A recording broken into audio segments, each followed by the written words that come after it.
Hello, friends, and welcome to Page Chewing and the Friday Conversation. This week we will be discussing what we read in January. Thankfully, Drew's here because otherwise... Sorry, in July. Excuse me. I don't forget what month it is. Jeez. It's been that kind of day.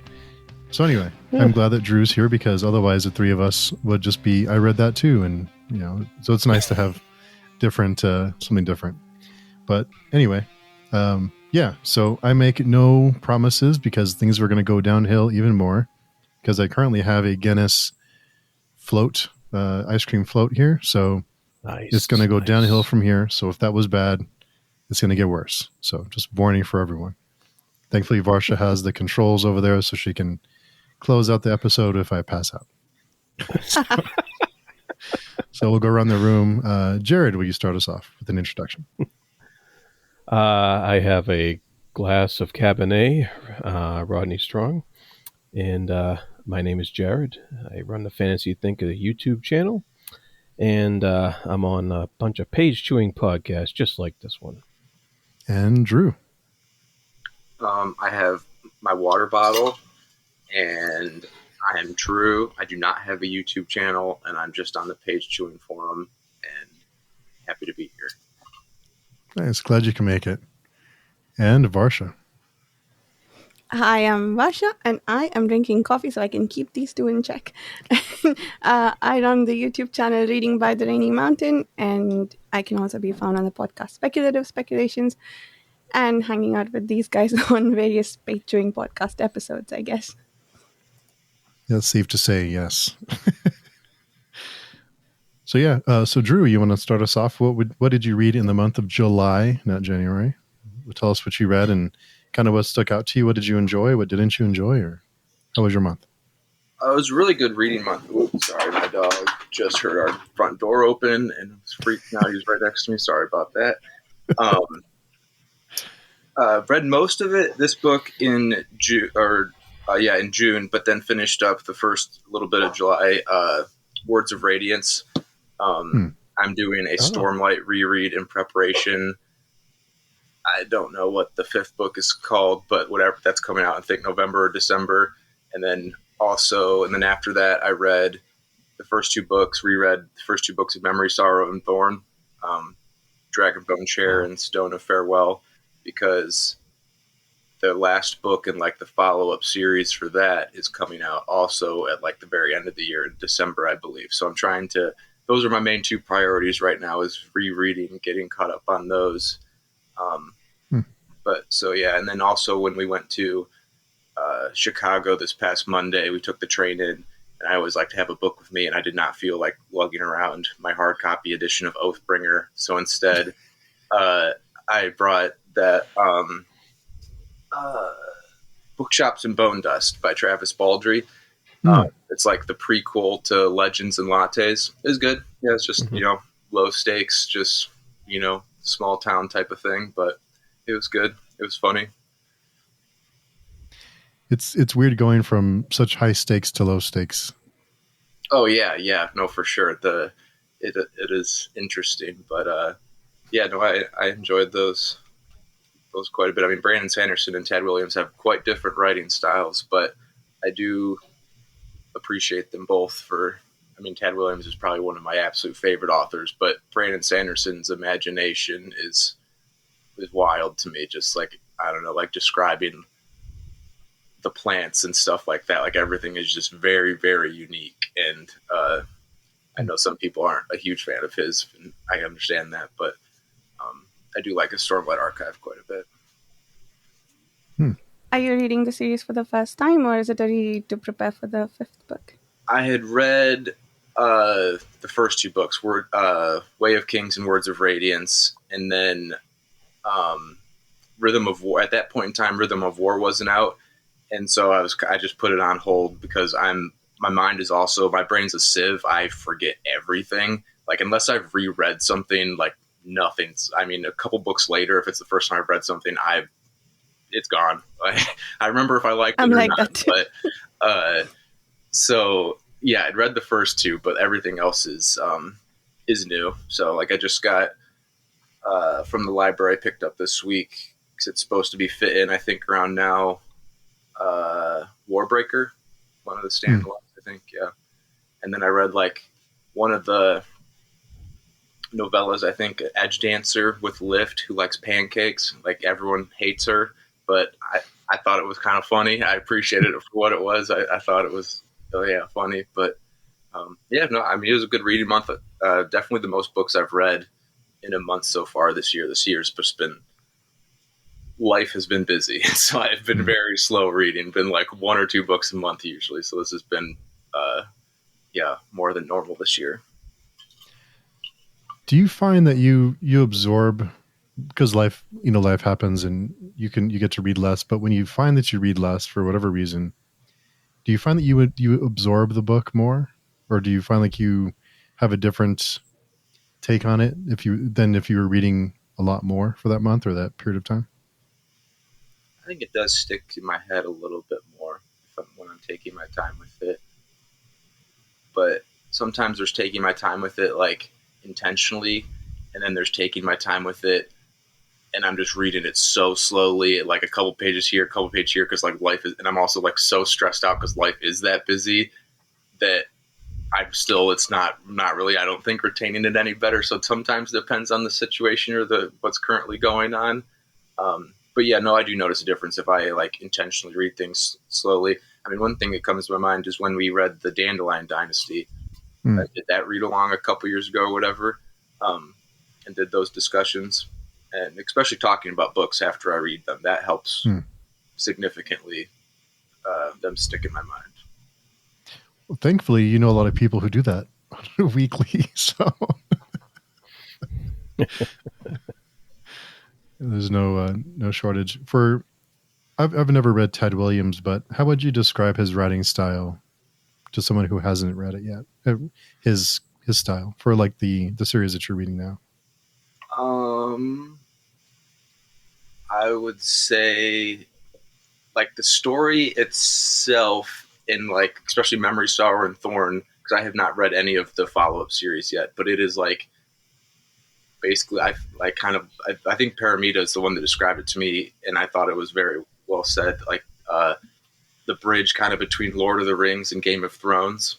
And it's, I mean, if you read those series, like especially Lord of the Rings, Memory, Sorrow, and Thorn, and Game of Thrones, or Song of Ice and Fire, it is wild to see what they took from each other and like the obvious like influences and things like that. And but he has a very, I mean, he is pretty descriptive, and probably like lots of people think he's too long-winded, but I really like that. I mean, I like hearing the descriptions of everything, and just if a person's just in a castle wandering around, eating cheese from the kitchen or whatever. Like I just like all those like random details. I think is fun for me, and just really immersive and stuff. And I think, I don't know if you've ever read Susanna Clark, but I feel like they have somewhat of a similar writing style, particularly like Jonathan Strange and Mr. Norrell, if you've read that one. But yeah, I mean, Robin Hobb a little bit,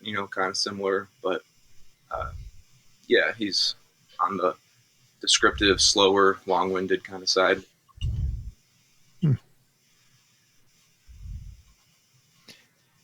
Yeah, I've always wondered what his style was, and but yeah, that sounds like a good mix. Although overly descriptive isn't my thing. So. Yeah, his books are really big. I mean, he's known for like writing a trilogy, but then it has to be 4 books because he just cannot write a trilogy. So.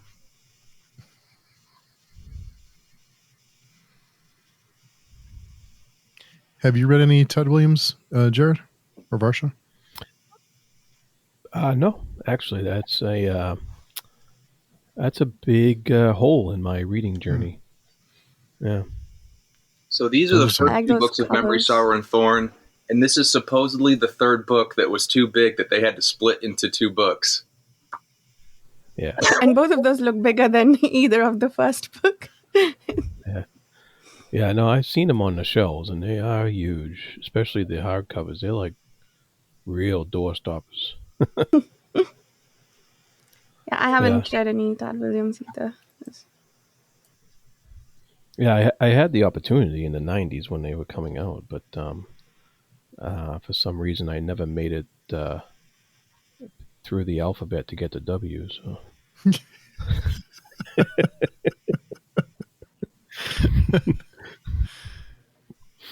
there's just so many books to read. It's hard to get to them all, and you can only read so fast. Unless you're Parmita, she'll like read a series in an afternoon. But the rest of us mortals, it's hard. It's tough. Yeah, there's a lot. There's a lot to read. She should enter something like a speed reading contest or something. Yeah, and it's funny because she can. I mean, I've always kind of doubted people who said that. Like, I can read a 900-page book in like 2 days or whatever, but she can just have a whole discussion about the book. It's like, I don't know how you do it, but show me your tricks. And is she a purely physical reader, or does she want to like the audiobook people at like 5 times speed kind of thing? I think she's physical. Yeah. The whole chipmunk thing, the audiobook 5 times speed. I don't know how people do that either. The most I can do is like 1.5 or 2 at the most is my limit. Otherwise it's like Alvin and the Chipmunks and I have no idea what's going on. Yeah. I mean, I speed it up a little bit because I think generally like the 1 speed or like the normal speed for most narrators, because I get it. You have to speak quite slow in that to emphasize things, what have you. Yeah. But that is just like generally painfully slow to listen to. Like, so I kind of speed it up so where it's like sounds like a normal person, just like conversational type speed. Yeah, they take their time to pronunciate and stuff. And yeah, I'm sure some people, like normal people, not like us, who like to take their time, they maybe listen at 1 speed just because they like to take it on. And then I kind of feel bad sometimes listening to audiobooks because I feel like I'm missing out on the reading experience of kind of taking all the words and how the words are used, and nothing against audiobooks. It's just sometimes I feel like I miss out on some of that because it is convenient. So you go with a little bit of convenience over, noticing those little things that they, authors do. I found for me that it's a combination of the writing style and the audiobook narrative, whether or not I retain more from the audiobook or the reading, physical reading of it. Because there have been audiobooks that I am pretty sure I noticed things I probably wouldn't have if I just read the books. And I don't listen at a speeded up pace. I cannot, for some reason, I can't process. I don't listen very well if I speed things up. And also, I listen to audiobooks for performance more than anything else. So, yeah, I have found that some audiobooks I tend to retain more, but I think that's probably a product of the writing style and the narrator, what they do with what's been given to them. So yeah, I don't know if it's like audiobooks versus physical in and of itself. It probably changes book to book is my point, I think. Yeah, like McCarthy, when we read McCarthy, I would physically read it and my brain would sizzle. And then audiobooks, I felt like I absorbed it a lot better when it was on audio. I just felt like I connected with it a lot better, which rarely happens. But with McCarthy, I almost have to listen to audio to kind of take it all in. Because it might be just because his writing style, the way that he writes in the very short sentences and very, limited dialogue. So. That's a great example. Like, not The Road, I didn't do audiobook for The Road, although usually my reading pace is quicker than the audiobook length of any book. But for The Road, I took much longer than the 5 hours that the audiobook supposedly is. Blood Meridian, though, I switched to audiobook halfway through or a third of the way through, and that made so much of a difference because Blood Meridian had all these sentences, long sentences that ran on with and I just could not keep track of it, but audiobook helped with that. So yeah, that is a very good example of an audiobook that worked better for retention, or at least following along with what's going on. Have you read McCarthy, Drew? I haven't, no. He's been very popular the past year or so. It seems like on BookTube he's come up quite a bit, and I've added a number of his books to my TBR, but I don't have any on my shelf at all. But I'm interested for sure. I think, is he Boy's Life? No, that's Robert Oh, okay. McCammon. There's Yeah, a couple something that I like can't keep straight. Their works, but yeah, no, no McCarthy though, because he's Blood Meridian. Hmm. Jimmy was into him for a while, and all of it, and had quite a few recommendations, but I haven't yet. It's an experience. I mean, Blood Meridian is the one I think is quite controversial, or people liking it, not liking it, or just, I don't know, understanding it, or what the uh, hubbub is. But yeah, there's quite a bit of talk about it. It's very violent. It's Oh, very bleak. Yeah, and Mhm. when I say something's bleak, it's bad. So it's very it's a tough read for sure, but it's one that sticks with you too. I wasn't enjoying it as much when I read it, but after we had a chance to kind of take a step back and discuss it, I had a different outlook on it. So I've heard that a lot for that book, actually. I mean, at least multiple times I've heard that from different people. mhm. And after they discussed it with somebody, that made them like appreciate it after, like they didn't think they liked it, but then after they talked about it, they're like, okay, yeah, actually, I did like that book. Mhm. Yeah, I was in that group too. I think that discussion was interesting because there was a 2-by-2 split of people who liked the book and who didn't like the book when they came to the discussion. So it was interesting to have our minds changed by the end of it. I think Steve and I both came around by the end of that, right?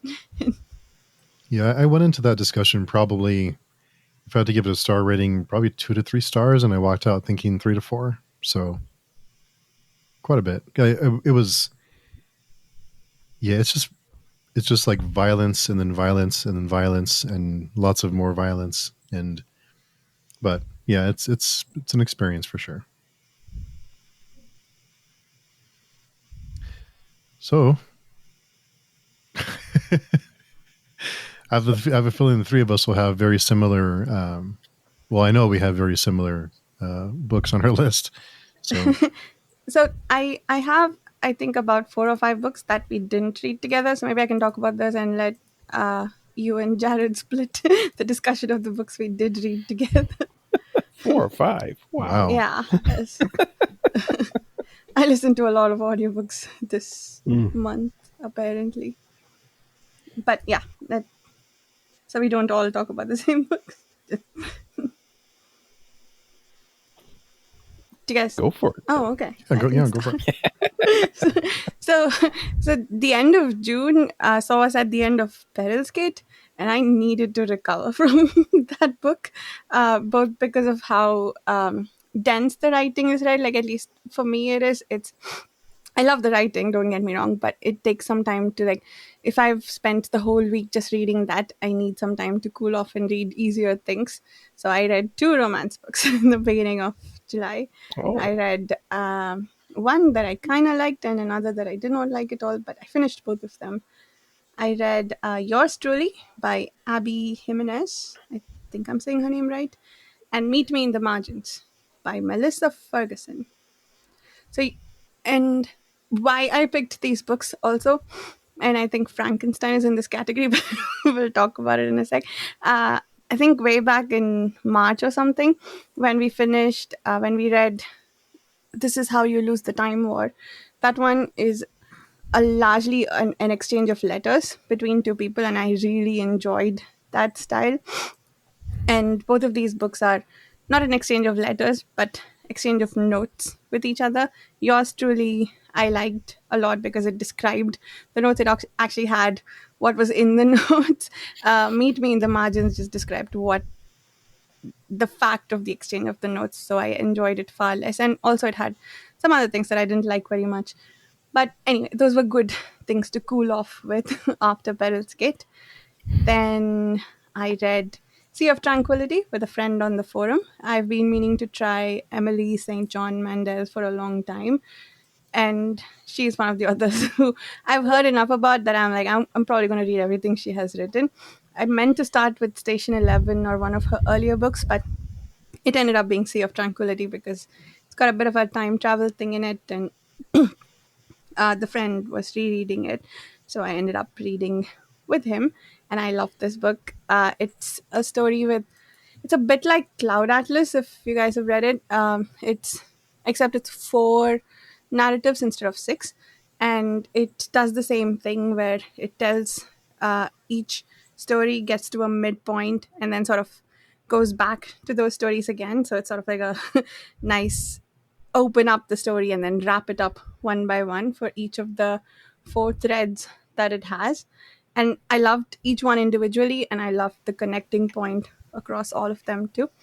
So that was a very good book. And what else? Frankenstein. I don't remember if I started this in July. No, I didn't. I finished it on 7th July, so I couldn't have started it then. But yeah, this was another book that I picked both because I've been wanting to read for a while, and also because it's letters. And I guess I'm on a books with letters kick lately. I also acquired a copy of what Letters to the Luminous Deep or something like that, because that one's also just letters. I will let you know how that goes if I ever read it and come on one of these wrap ups. But Frankenstein was excellent, and it was not at all the horror story I was expecting it to be. It was deeply philosophical, had some interesting notions on how science should be done that I really resonated with. And the narrator was Simon Vance, who's one of my favorite audiobook narrators. So that was nice too. I enjoyed the listening of it. Yeah, that's interesting. I love Frankenstein. I've read that a couple times, and I actually had it for a class in college, and it was in a class called Turning Fiction into Film. So we had to read the book and watch the movie and compare and contrast. And I the more you read that book, the better it gets. It's really well structured. It's in the classic Gothic style structure, where the opening letter is the closing letter, and it goes in. It's kind of like a bracket that goes in, and then the middle one. I think the monster is the middle part of that, from I'm remembering correctly. I think so, yeah. And it's a beautiful book. It really is, and it was so well done, so ahead of its time. Yeah. And I love it. It is a fantastic book. It was very interesting structurally too, because of the letters and because of the story within story within story thing that you just described. And since you brought up the film, I was curious: is it true? I haven't seen it, but is it true that the film is basically a horror that paints the monster as a monster? And Depends on which film you look at. I was referring specifically to Kenneth Branagh's adaptation, and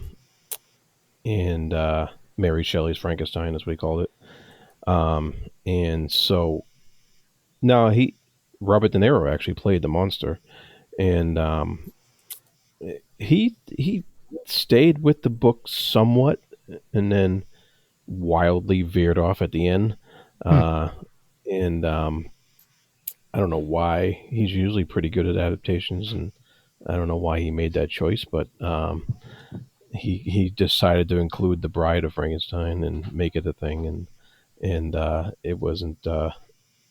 It was odd, his choices for the end of the movie, but for the rest of it, for a good chunk of it, he was pretty good, and it was well shot and well directed and all that stuff too, but. Yeah, for the original adaptation from the 1930s, the Frankenstein from back then with the bolts in the neck and all that stuff, that was he was a monster. It was just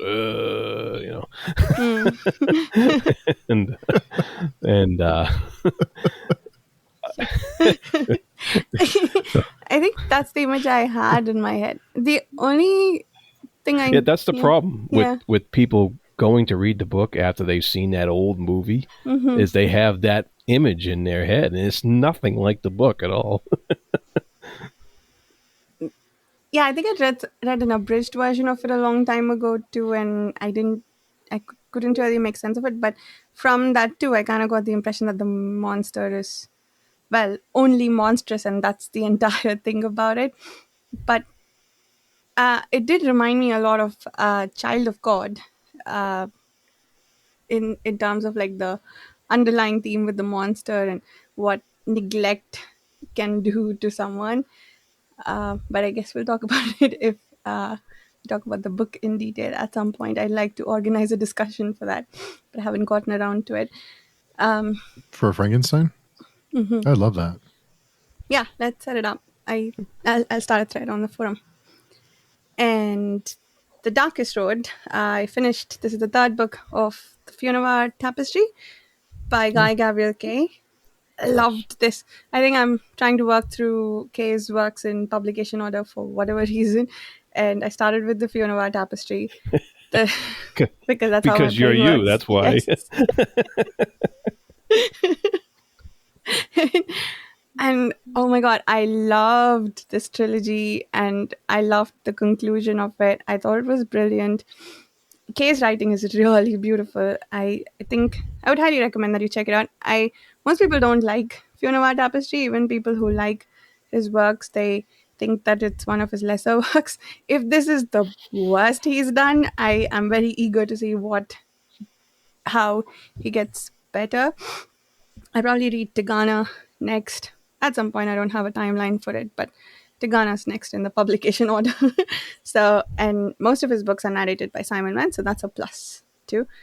That pairing of the author and narrator, I think Kay writes beautifully, and Vance really brings his words to life. I love that pairing. And Let me know when you plan to do that, Tagana. Tigana, yeah, okay. I'll start a thread for that too. See how it happens. and This could be dangerous.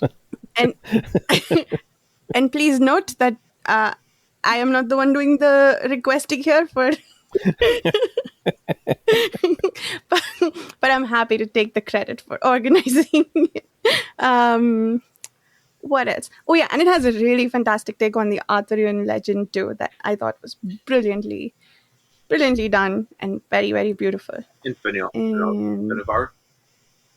Sorry, what's that again? In the Gabriel Kate trilogy you read? Mm-hmm. Oh, it's in there? Okay, gotcha. No, what was the question? I didn't hear it. Oh, you mentioned the Arthurian tale? Yeah. That's in that trilogy? Okay. Yeah, it's in that trilogy. It really properly introduces it in the second book, and it is one of the central threads in the second and third books. It has some fantastic Arthurian legend characters. Nice. What else have I read? Earth Abides, I let Jared talk about.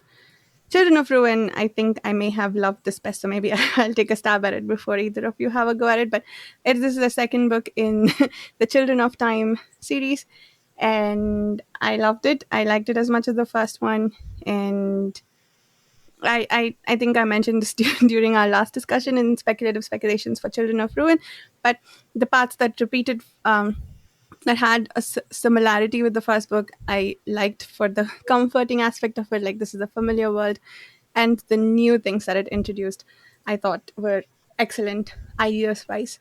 In both books, there weren't any characters that I liked very much, so I think these two books in the series I liked purely for the ideation aspects of them, I think, and a little bit the overarching story, I think.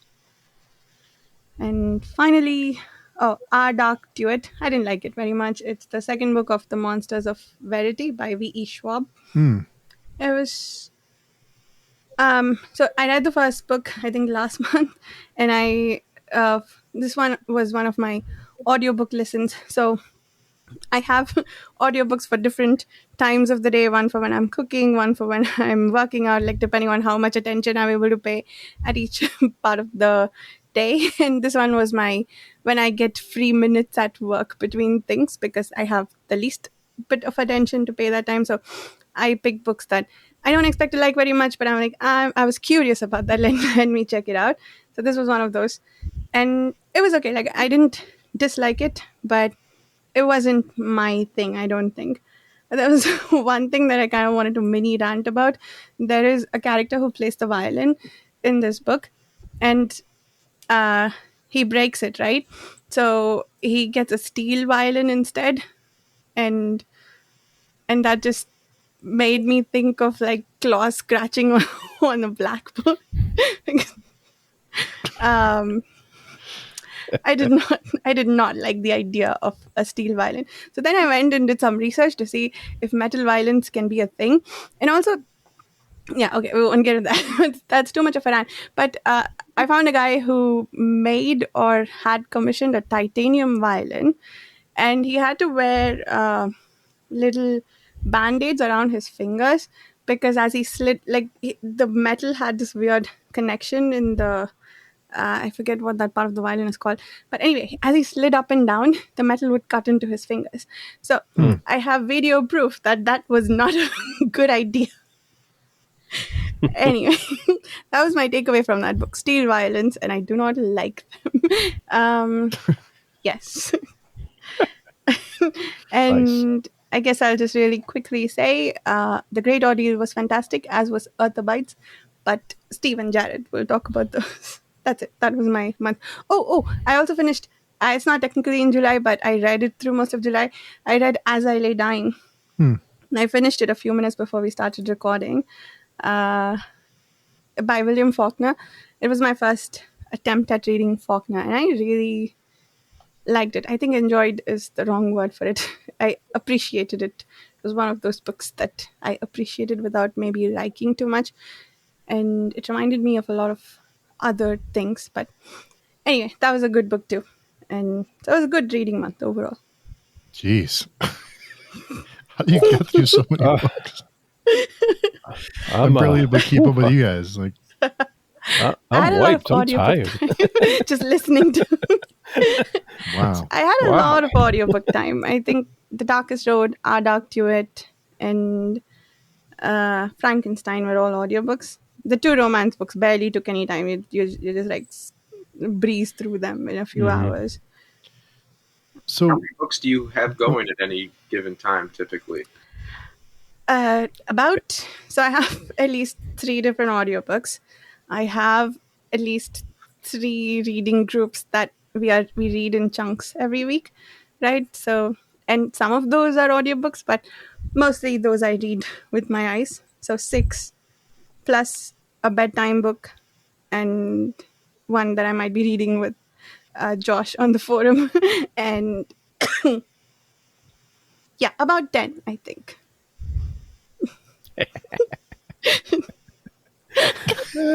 So according to Storygraph, the average time I take to finish a book is like a month or something. I start them and then I keep them open for a really long time. The important thing is I finish most of what I start. I would never be able to keep anything straight. Yeah. Well, talking about it helps to keep it all straight. Yeah. It really does. Like when you're reading 100 pages and talking about those 100 pages, it sticks with you way more. oh yeah. Yeah, that I agree. And also I think I don't do this intentionally, but I feel like the books I pick are different enough across that I don't get them confused.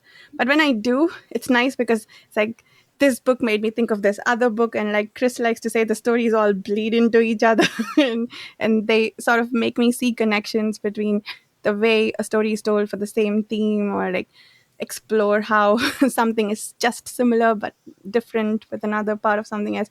And I found that happens more when I read multiple books at a time. So more enjoyment overall. Jeez. So I am curious what you think about romance books because you read 2 of them. So what is your take on romance? Just is it more of a comfort read? Is it something that you kind of just to kind of cleanse your palate? Is it something you enjoy? Because there's so many people who bag on romance, but I think they're the most like the highest selling genre. So someone's reading it, but no one really talks about it. Well, I'm sure there's people who talk about it, but in our sphere, I mean, you know. There are some booktube channels. I know some people read almost exclusively romance books, and I think I got some of my earlier romance recommendations from them.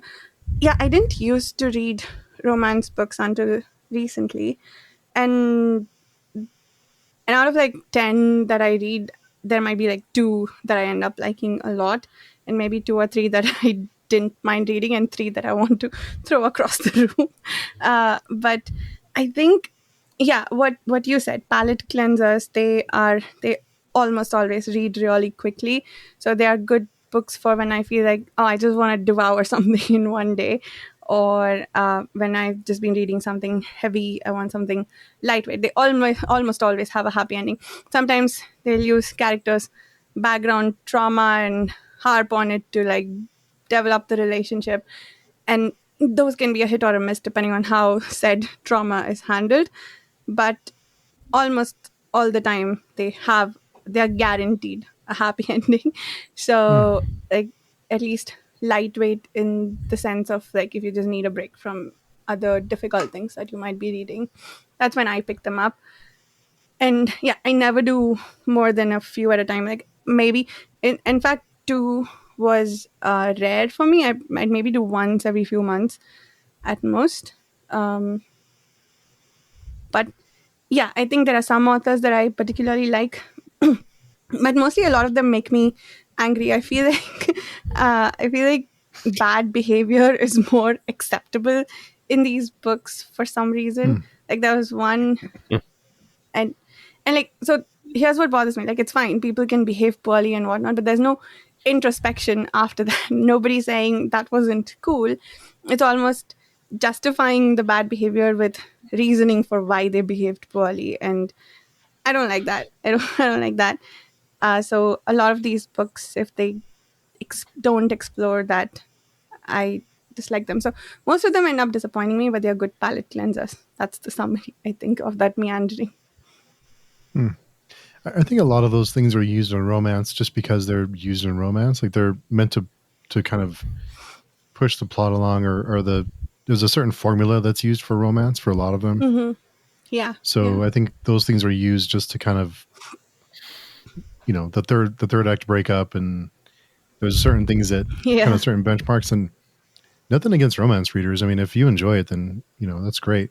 So I'm just curious, like, someone's reading it, and like there's such a stigma around in certain circles of people who read romance who enjoy it, and it's like, so what?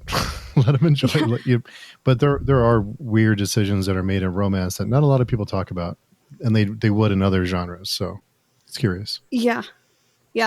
I agree with you there. I think a lot of things that, for instance, one of the books, yours truly, I think miscommunication trope comes up a lot in some of the circles that, romance, like that's a typical second or third act conflict, right? The miscommunication break them up for a while before they come back up.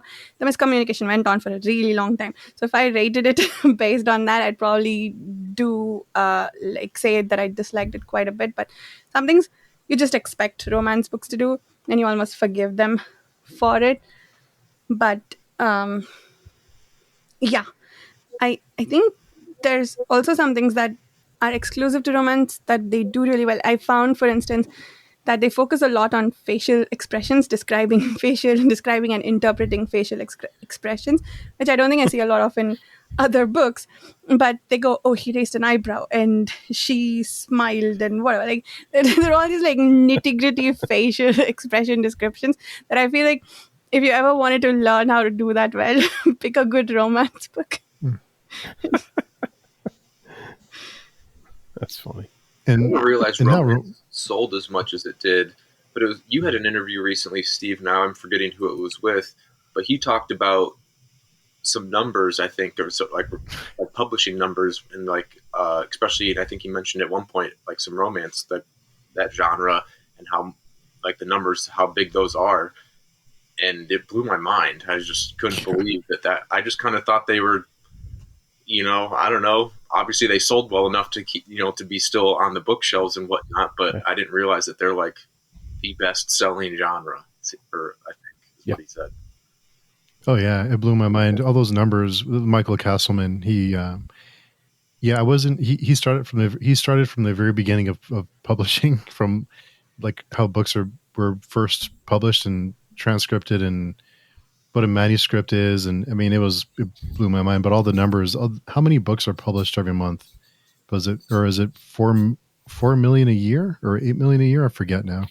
Yeah, like 4 million a year. But it is mind-boggling. And I guess it's good and it's bad because anyone can publish a book, which is good because you want that to be available. But also, if I'm going to write a book and I don't have an editor and I don't bother to have other people read it or to do anything, it's going to be crap. So there's a lot of crap to go through because everyone needs an editor or someone to go through and clean it up, and a lot of books don't have that.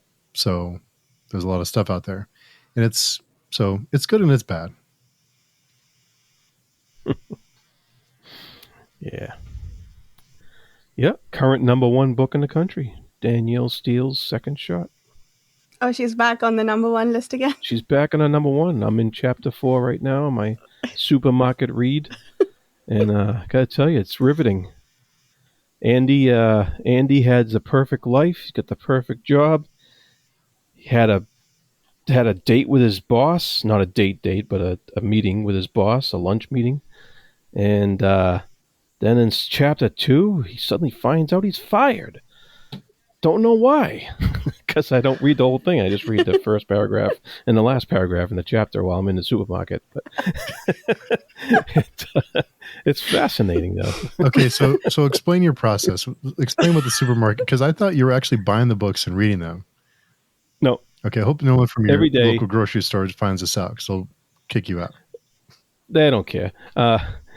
Every day I go to the market after work because I buy my dinner to make for the evening, and I stop at the supermarket aisle that has the bestsellers and it has the list, So one day I decided I'm going to just check this out, and I picked up Danielle Steele's Happiness, I think it was called, and I just wanted to check it out. I wanted to see, why is this book #1 in the whole country? Like what's the pull? What's the fascination? Why does it sell so much? And so I just read the first paragraph in the chapter, and then I was like, okay, it's a nice and easy read. It's enjoyable. It's not like it's not smut. It's not, it's just a description of some woman's life, and it had a description of her, what she's doing and stuff like that. She was a writer, and then I went to the last paragraph in the chapter, and I read that, and I was just like, oh, I wonder if I can just guess what goes on in the middle if I do that. And so I ended up reading the whole book of Happiness that way, and it was only like 12 chapters. So over the next 12 days, that's what I did when I went to the supermarket, and it kind of made sense. She ended up getting a guy at the end, and they moved to England in some estate she inherited, and it was great. Wow! Spoiler alert. Yeah. Oh, sorry.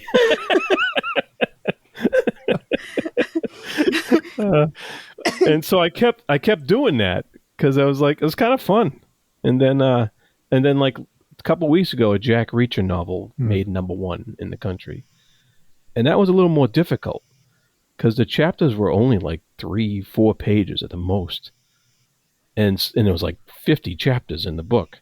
So I never got that very far because I was trying to do the first paragraph and last paragraph. I almost ended up reading the whole chapter while I was in the store, and it was a little bit more difficult to guess the story because it's a murder mystery, and so he's deliberetely keeping things from you, and if you're not reading the whole chapter, you're gonna miss something. I mean, so that one wasn't as easy to guess what was going on.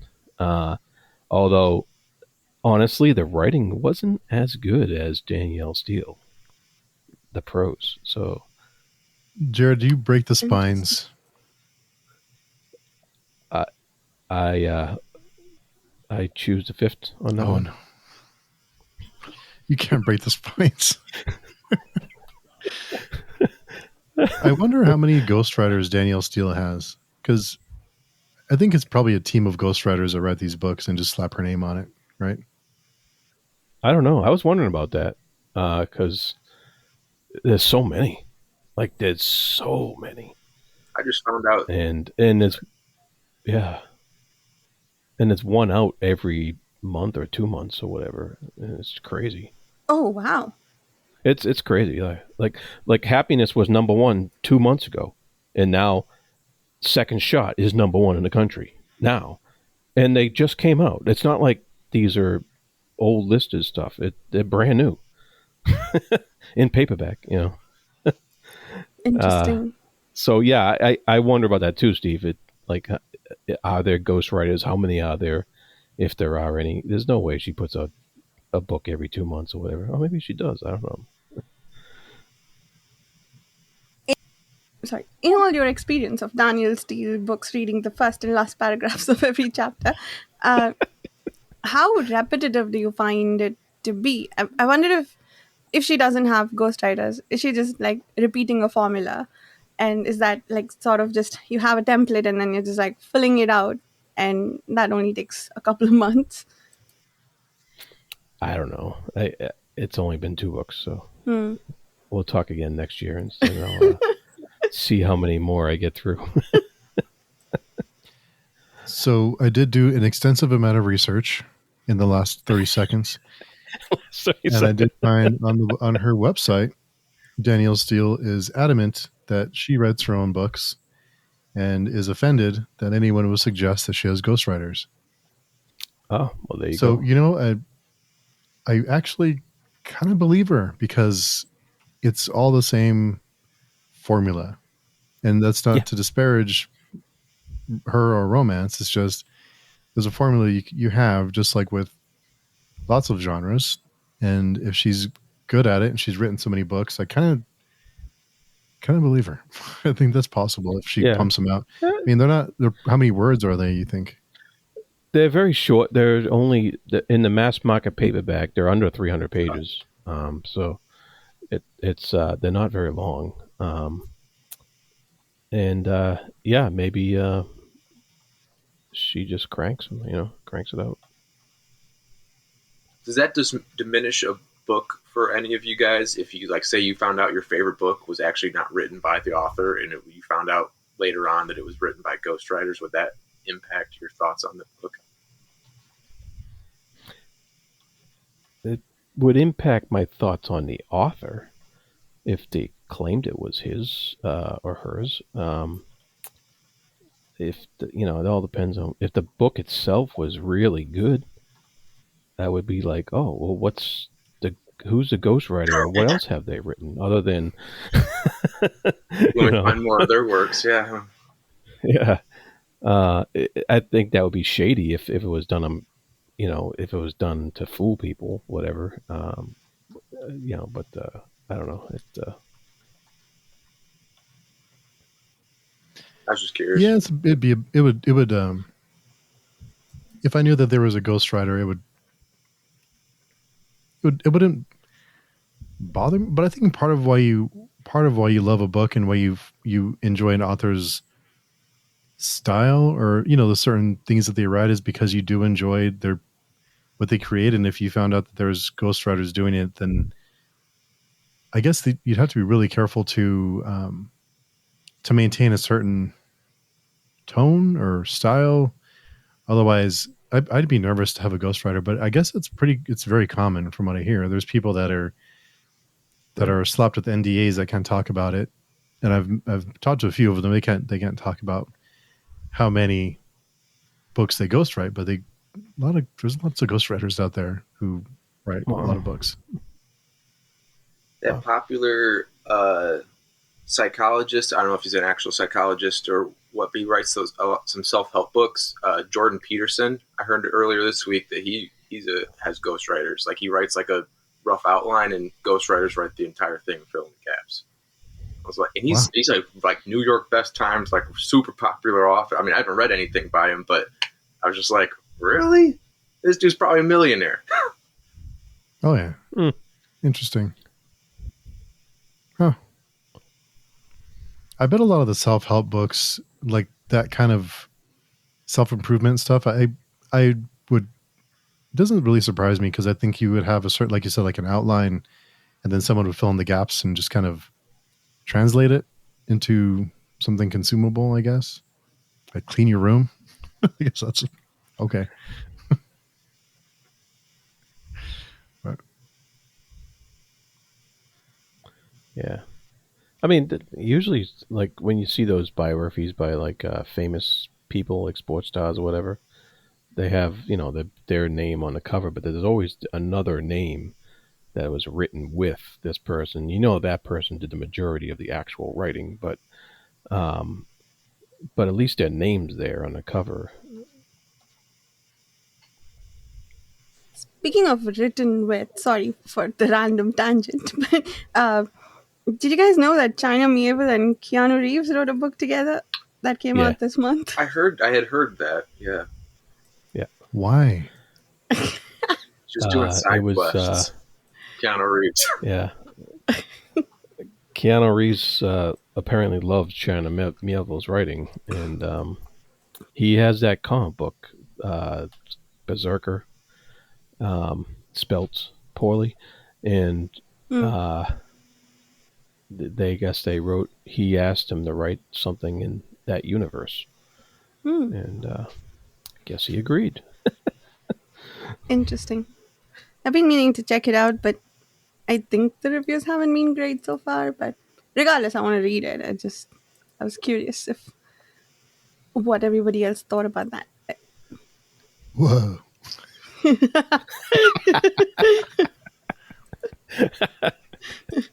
I don't know. Seems kind of. I don't know. So Jared, what did you read that wasn't in our list? What did I finish in July? Because like Vasher, I have 7 or 8 things going at once. But let's see. What did I finish in July? I finished P.L. Stewart's Lord and King, Volume 3 of the Drowned Kingdom saga. Nice. And it is nice. I'm having a great time with that series. How many are out in that now? I really like... How many are out in that series now? 4 or 5? 4, yeah, 4. And I just finished the third one, and I really like how he's doing it. I really like the jerky first person guy he's got narrating it, and and yeah, it's kind of weird. It's he has a disclaimer in front of all his books that this guy has really bad viewpoints, and just be prepared for that. It's not as bad as you might think it is, but it's still he, the main character who's narrating the book, because it's all in first person, is he's a racist, and he is a somewhat of a misogynist, and part of the point of the whole series is watching his journey of change, of overcoming those bias obstacles that he has, and it's done really well, and it's a really cool fantasy story too, and it's fun, and it's based loosely upon the Legend of Atlantis, but it goes far beyond that. Once the first book is A Drowned Kingdom, and that's more the Atlantis backstory type thing, but then it goes way beyond that in the books following that, and I'm enjoying the heck out of it. It's really cool. Yeah. Also, what did I finish in July? I finished Berserk Volume 1, the manga, and I think you guys read that, right? Mm-hmm. What did you think? A while ago. Yeah. It was all right. I was just like, my son actually told me to read it. It's his favorite copy, and he was like, "Oh, you gotta read." He was like nuts over it, and so I'm like, all right. So I flew through it. It's very quick, and it was all right. I don't know. It wasn't my thing really. I could see the appeal. but I was just like, yeah, it's okay. Um, I don't know. Nothing beats Lone Wolf and Cub when it comes to manga for me. Mm. So it was definitely not at that level. So I don't know. Maybe I'll continue later on in the year or something like that. But not anytime soon. It was okay, I guess. I don't know what you guys thought about it. Go ahead. Oh, I think I really liked parts of it, and what I was curious throughout about was why it has the appeal it did, and I think that's mainly what I was trying to explore. It wasn't maybe something that I would have continued with if I had read on my own, but I did enjoy the discussions and Mm. talking about it as we went along, and understanding, like, we had two fans of the series, like long time fans of the series, in the Oh, discussion. right. So it helped me understand what is appreciated about it. But that's the outside myself aspect of it, what I did appreciate. And you probably already saw this a little bit in the first volume, Jared, the sort of never say die attitude that Guts has. I think that in difficult times, if you pick up that manga and you see how he fights through literally anything, I can see how that could be sort of like this beacon of it. He does that I can too sort of thing. And I think I really appreciated that aspect of the manga. Yeah, yeah. I mean, I can see that if that's what you're looking for at the time, and you pick it up at the right time, it could work for you. It's to me, it was just big guy, big sword, big trauma, and it was just it was quick. So Mhm. you know, nothing.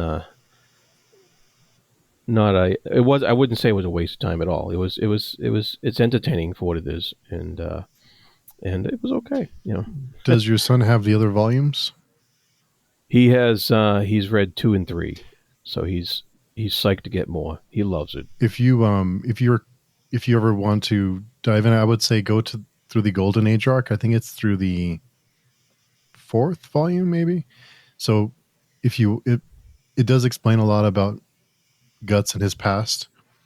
So it does fill in kind of, because in the first volume you're in the present, I think, and then the other volumes go back and they fill in the gaps on the history and kind of what he's been through in his childhood. So it does fill that in. It does make a little bit more sense once you get more of the story. But Mm.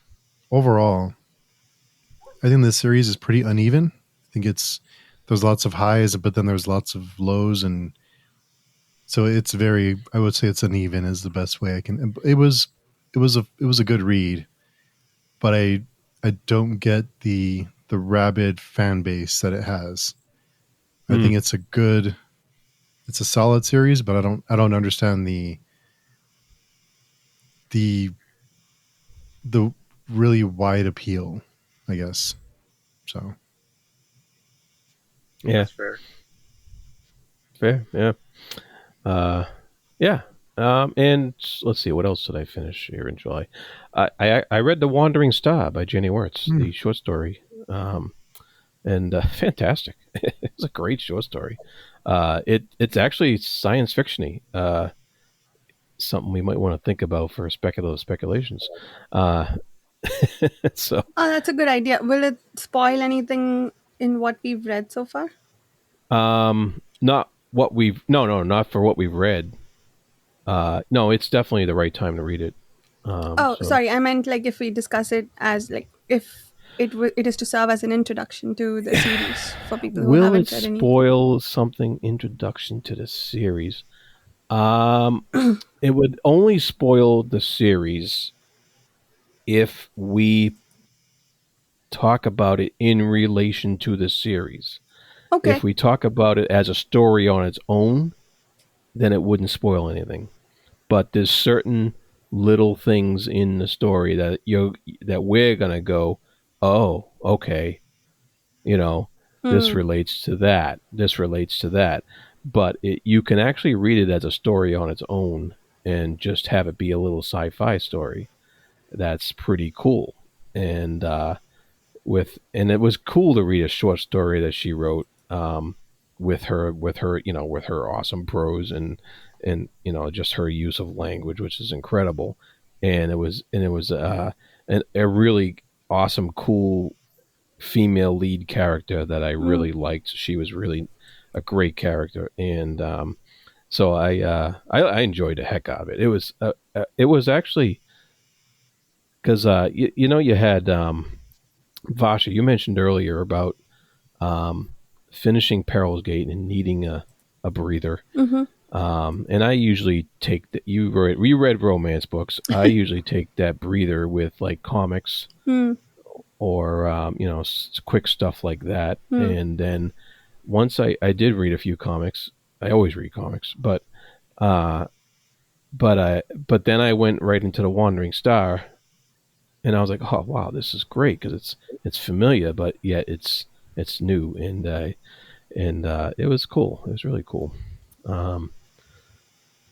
And what else did I finish? Okay, so I finished Children of Ruin, just like you guys, and I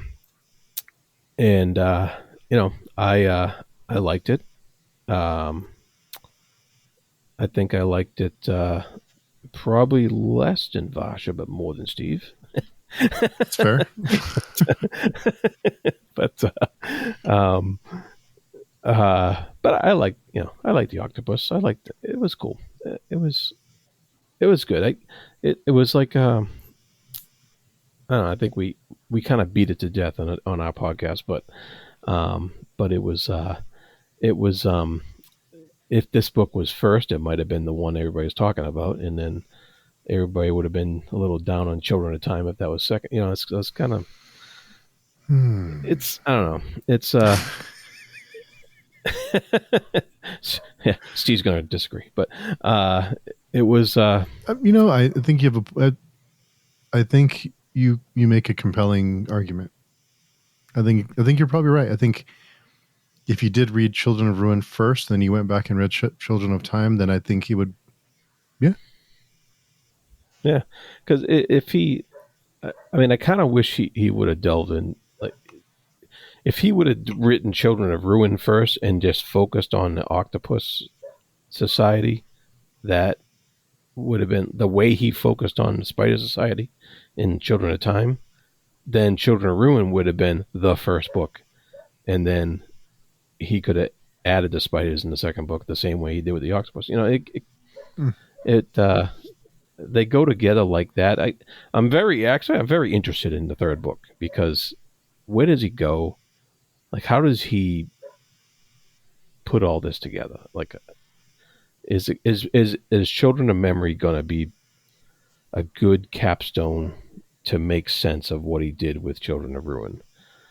Or is he going to repeat himself in another way, which would be bad and would prove Steve's point that Children of Ruin was too repetitive. So that's the question, I guess. But it's still enjoyable. His writing is still good. He's an enjoyable writer to read. So I liked it for that. What else did I finish? Earth Abides by what's his name? George R. Stewart. We read this as part of the Sci-Fi Masterworks read-along, and fantastic. I love this book. It's probably my favorite post-apocalyptic book I've ever read. And please check out the Speculate. No. Check out the Sci-Fi Masterworks read-along YouTube stuff on my channel and on Vasha's channel. Also, speculations. Don't miss out on that. Yeah. Check that out for Children of Ruin. Yeah. Check out the our channels for our discussion on Earth Abides. We had a lot of fun discussing it. It was a great book. Everybody loved it. And just a great character book, a great story of perseverance of a small town after a worldwide pandemic wiped out most of the human population, and what they went through. It's not like there's very little science. It's not science fiction per se. It's speculative fiction upon what would happen after a pandemic. Um, so there's no science per se in there, um, and it was just beautifully written. Nice poetical passages, nice bits of philosophy, and really great characterization. And I think, Steve, I think you said that they're making a show out of it. Oh, you're muted. You're muted, Steve. New mistake. Sorry. Yeah, I believe Amazon is producing it, is filming the show now. Looking at the actors involved, it looks a little low budget. So, but hopefully, I mean, who knows? Maybe they'll do a good job. So hopefully they put the money into it deserves and make it good. Well, if it gets more people interested in the book itself, then that's worth it, I think, because it's. I think more people should read it. It's a really great book. Probably my book of the. Lloyd and King was pretty good too. So. Wow. But Earth Abides, I think, is probably my book of the month for July. Anyways. Wow. Interesting. For what ones I finished. I think that's... Oh, I finished Erickson's novella, The Devil Delivered. And that is awesome. That's... I wouldn't call that post-apocalyptic. I would call it more just the immediate future where things aren't looking great. So it's not quite an apocalypse. It's definitely just a darker future coming up. That's The Devil Delivered, and it's really fast. And Erickson's usual style. It's a really fascinating look at what the future could possibly bring. It really, he kind of it was written in 2005, and he kind of has little Discord discussions in the story, which this was way before Discord. This was, he was just echoing kind of like internet chambers at the time.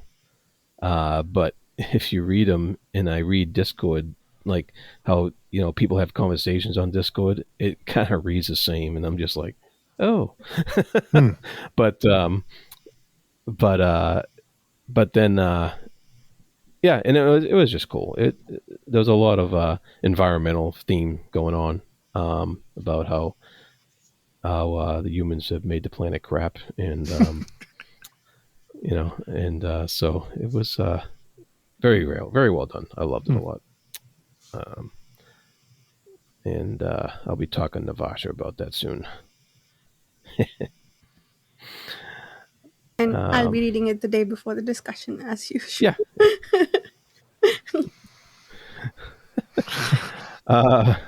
Jeez. That's everything I finished. I'm in the middle of other stuff too, but... Another 10. What did Steve finish? Jeez. Well, I feel like a mere mortal here, because all the books, all the things on my list, other than the comics that I read, were things I read with all of you, or I'm reading with all of you. But I did want to talk about a series. Well, it's two series that work together that was wrapped up this month, and that is The Six Fingers and The Left Hand. What this is, it's a story. One series is about a detective looking for a serial killer. The other series, The Six Fingers, is the story of the serial killer and his descent into basically madness. And they kind of overlap through the different issues. So I think there's 5 issues per series. So there's 10 issues, and you can read them individually, but I would really suggest reading them together because they do overlap and the characters do interact at certain points, or they just miss each other, or they, the events that happen in one book, you get the background or another perspective in the other book. And it's almost like Seven. Best way I can describe it, it has that kind of tone, like a Seven. But what really got me on this one is the conclusion, because it is not what you would expect from this type of story. Blew my mind. It gave me goosebumps when I finished it, and it just fantastic. I don't want to say too much because I don't want to spoil anything, but it is very bleak in a way.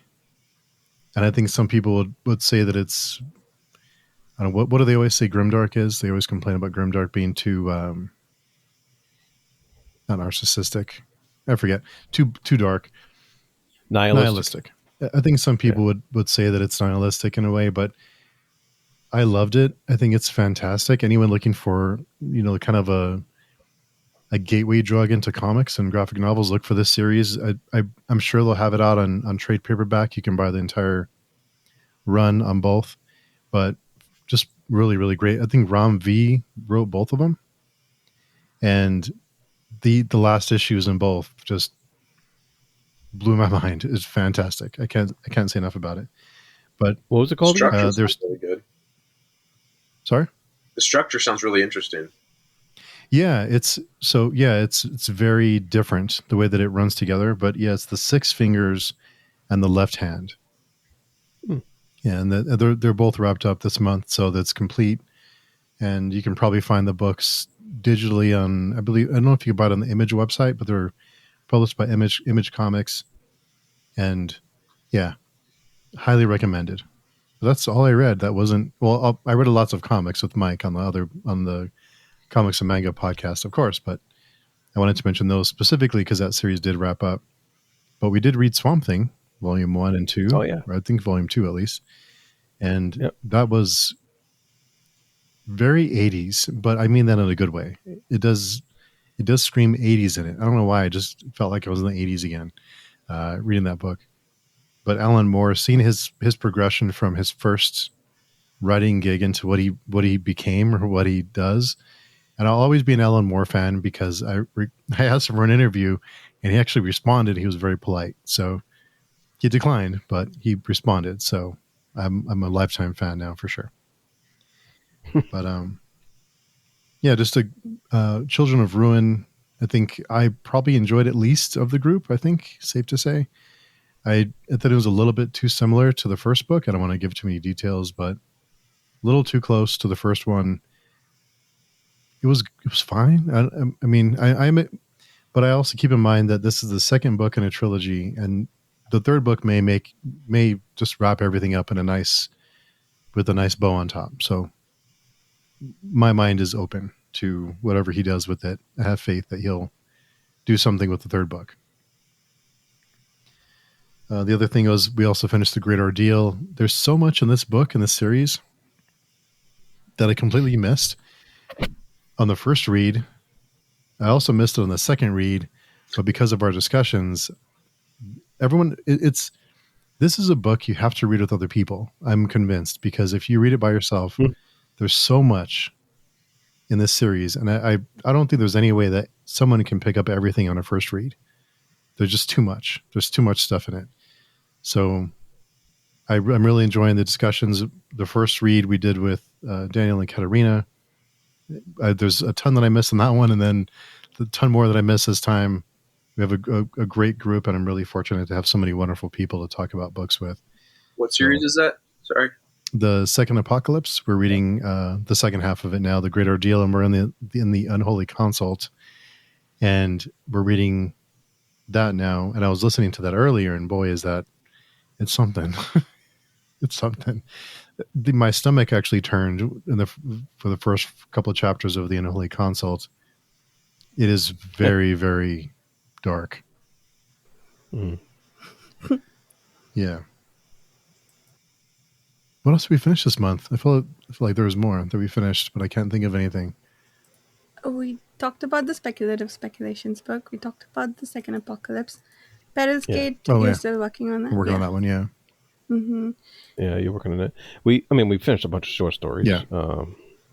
But I feel like I read more than that, but I can't think of it now. Or is that all I've read? Mm. Might be it. That might be just the 2 books. So Drew and I are tied. Nice. uh, 2 good and books. Well, okay, one of them yeah. you didn't like very much, but at least one of them you liked a lot. Well, I didn't. I think it's more like a 3-star for me. Like Children of Ruin would be like a 3-star. I did like the story. It was just too. Like I think Jared makes a good point, because if you read Children of Ruin first, then Children of Time, you'd have a different perspective on it. So yeah, I don't dislike it. I just think it's a little too close to the first one for me. Makes sense. Yeah, I would like to give a shout out to The Crippled God by Steven Erikson, because I'm still working on that. It's going to take me 3 months to finish it. I'm in month number 2 now, so it's a reread, so it's so good. Nice. It took me So good, about though. 6 or 7 months the first time.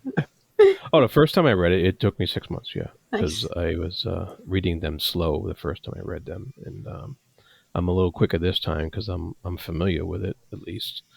But I'm picking up so. It's also like Steve said with the Baker stuff. It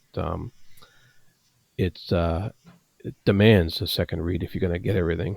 And if it would have been if I would have read it the first time with a reading group like we have for Janie Wirtz, I think I would have gotten a lot more, because I think that's one of the things that's great about the Wars of Light and Shadow read along, is that we have these discussions and we're pointing out a whole bunch of stuff to each other that every time we have one of those discussions, I'm like, oh yeah, oh yeah, right. I didn't focus on that when I read it through, and I was focusing on this other stuff, and you're pointing out a lot of these stuff in these complicated series that the read-alongs just help so much. They're really great. Yeah, this is probably a good time to plug the upcoming Malazan read-along. Barsha, you want to tell everyone listening about it? Yes. It is a discussion group in which I'm going to be absolutely obnoxious and unbearable, because we're going to be talking about my favorite series. So Malazan, for anyone who doesn't know, is one of my favorite series. I am really glad to have read it, and I desperately wanted to talk about it, which is why I started my channel. Sometime in September, we're going to be starting a reading group for it. There are people signed up already, but I think we have a bit more room if you'd like to join us for weekly discussions in the style of what we're doing for Second Apocalypse and Wars of Light and Shadow. We will decide the reading pace as we go along to see how much everyone is comfortable with, but I'm starting us off with the prologue and the first 2 chapters for the first discussion, which will happen, I think, sometime September 17th or 24th. We haven't decided yet. But if you'd like to read along with us, join the discussions with us, check out the Page Viewing Forum. Yes, it's going to be. I think this is another series that you should read with other people. It's going to be a good one. It's going to be a long-term commitment, but it's going to be a good one. Oh, yes. Yeah. And, we should probably... Yeah, sorry, go ahead. No, go ahead. I was saying we should probably mention that we plan to read all of Erickson's books and Esselmont's books, and we might weave in Esselmont's books as we go along, not wait to finish the 10 books before we start any Esselmont. We'll have to figure out the right reading order for it. But we're doing the whole Malazan world by the 2 authors in that discussion group. And this is a series that a lot of people drop off on reading groups. So anyone who's out there who's listening, who's like, there's another group that's going to sizzle out. We don't we don't do that. So if you're worried about that or the group dissolving, I know there's been a lot of reading groups that have started it and they last a couple books and they dissolve. I've been a part of a few of those. We are not going to throw in the towel. We're going to go all the way through. And it's a long-term commitment. We're going to take it slowly. We are an easygoing group. So if you're worried about that, we're very easy. So don't let that be a deterrent for you. If you want to read with us, you can either read with us on the podcast, you can read us with us on the forum. If you're microphone shy, you can jump on the forum and just kind of discuss with us. So we'd love to have anyone who wants to join. Don't be shy. Just join our forums, and when you register, I just have to make sure that you're not a bot, and then I'll approve your membership. Have you read it before, Steve? Awesome. I got to book 5 last time. I really loved the first part of book 4. Really liked it. And then we just kind of fizzled out. So, life happens and things come up, and we just kind of didn't plan the rest. So, and then before you know it, months pass and like, oh, what happened again? So, I'm going to reread Gardens of the Moon for the 3rd time, but I'm confident I still don't know what the hell's going on. So we'll be okay. We have a few rereaders, I think, in the people who've signed up for the weekly discussion. So it's going to be fun. And I think Dan has read up to book 8 or something. He has not finished the series, but we can figure things out together and maybe flip the tables a little bit. Carl and I will get to flip the tables on Steve and Dan just a little bit because they have these poker faces and say, just wait, every time we have a question. You're starting to see some of those things now that you've asked about. Yeah. It's going to be fun to wrap up. It's like an apocalypse for sure. Did want to talk about 1984. We're in the middle of that one right now. We're discussing that the day after this episode goes live. So I'm always nervous to read these classics because I'm afraid of being let down. This book is not a letdown. It's a must read, I think. For anyone. Yes. I think it is a must read for everyone. It should be, but I think a lot of people probably see this on their high school reading list and they probably feel like they have to read it. But I think it's something that everyone should read. It's a little too close to home at some points. And also we're reading Red Shirts on Speculative Speculations. And that's a funny twist on like the Star Trek tropes, I guess. So yeah. Lots of fun stuff coming up for next month. Yeah. And Trade is Not. Mm-hmm. And Trade is Not. Yes, we're starting those discussions on August 11th. So if you're interested in checking out the series, I've heard that that's a good starting point. Jared has a book with a sticker that says so. Yeah. What does it say? I have a copy of Trade is Not that has a sticker on the front that says, "This is a good starting point for the series." Really? Yeah. Oh. Don't believe it. You don't have to read the other 5,000 pages. Just read this book. Yeah.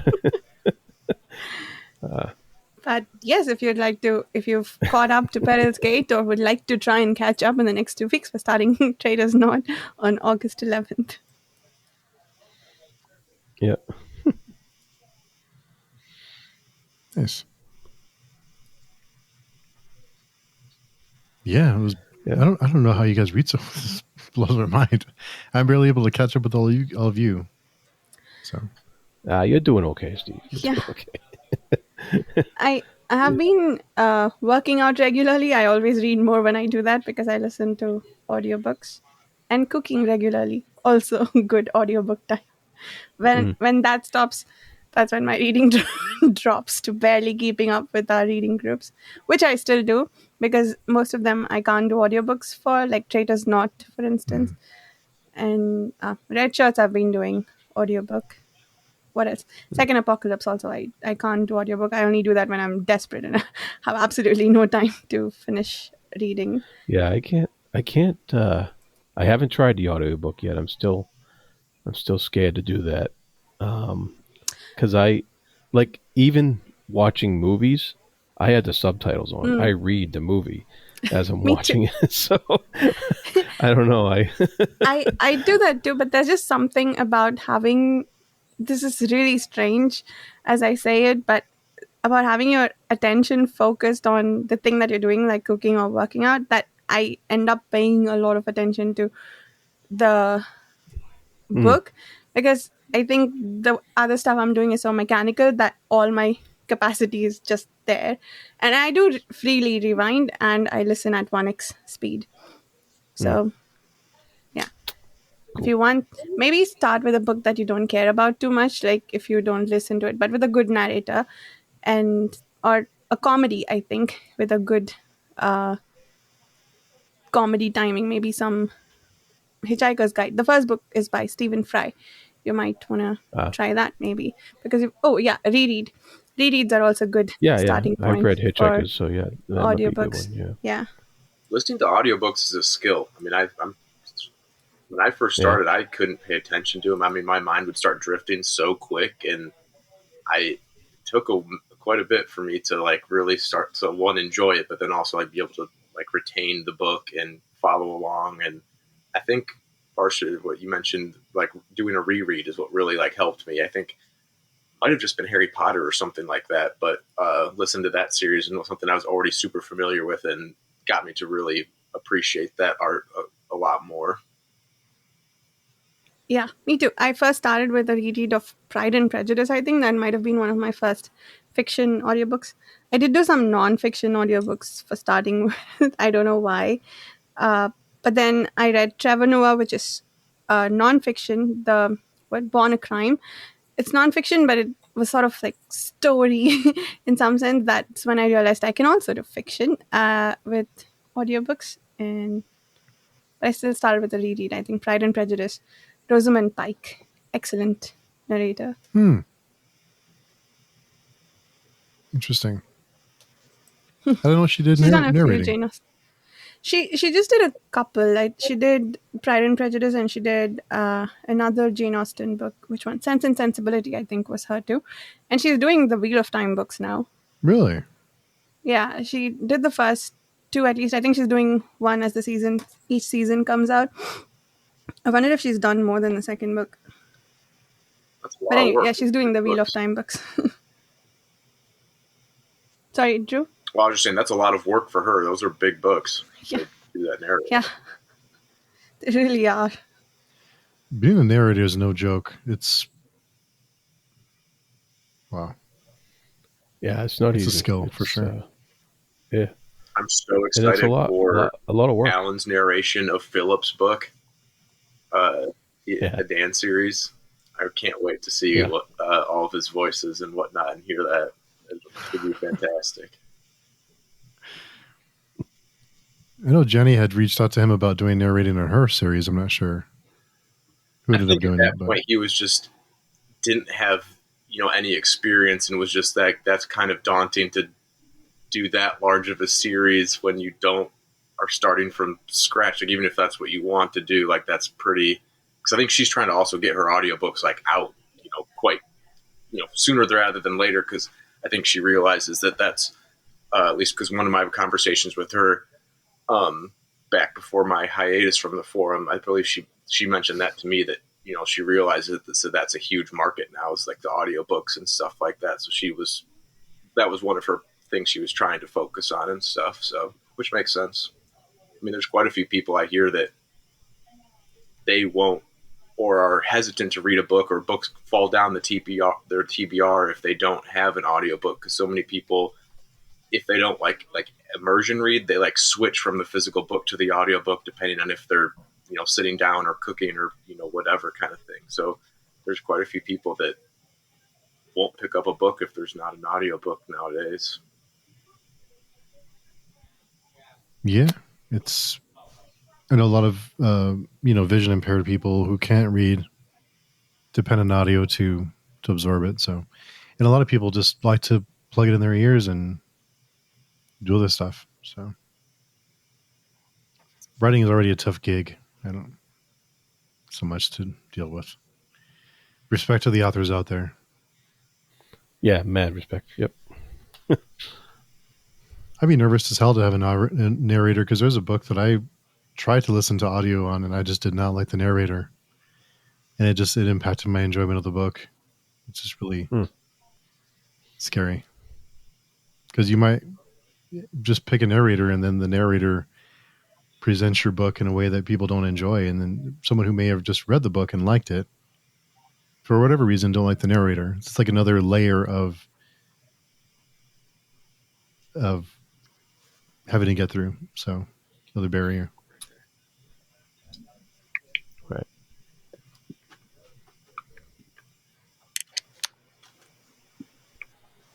Yeah. Okay. All right. Yeah. So Cool. Let's go book of the month. Jared, you named yours. Varsha, what's your book of the month? Interesting. Let's see. Oh no, I need to go back to my stats page. Maybe Drew wants to go while I look that up. I'm looking. Man, it's either Words of Radiance or Dragonbone Chair. Both are rereads. I don't know. That's difficult. I mean, probably Dragonbone Chair. I like Tad's writing just so much. It's really, really immersive, and it's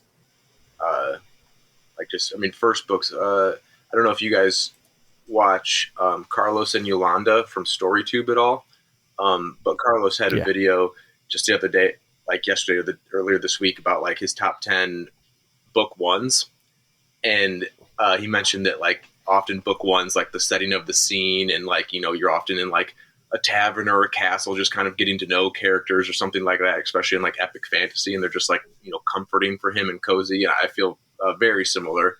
Like I like book ones and setup books quite a bit. So yeah, Dragonbone Chair I think will be my book of the month. We should have a discussion about your favorite book twos. Nice. Yeah. Good idea. Yeah, set that up. So, Varsha, did you choose from your 100 books you read this month? Yes, The Darkest Road by Guy Gabriel Kay. I think it's a fantastic conclusion to the trilogy, and I loved it. It made me cry a lot, which I guess sometimes is a good thing, because sometimes I've cried because of how much I am angry at something. No, I don't do that. But tried and failed at a joke there. But The Darkest Road by Guy Gabriel Kay. That's my book of the month. And also because I've been reading that series for over a year. So it's satisfying to finish it.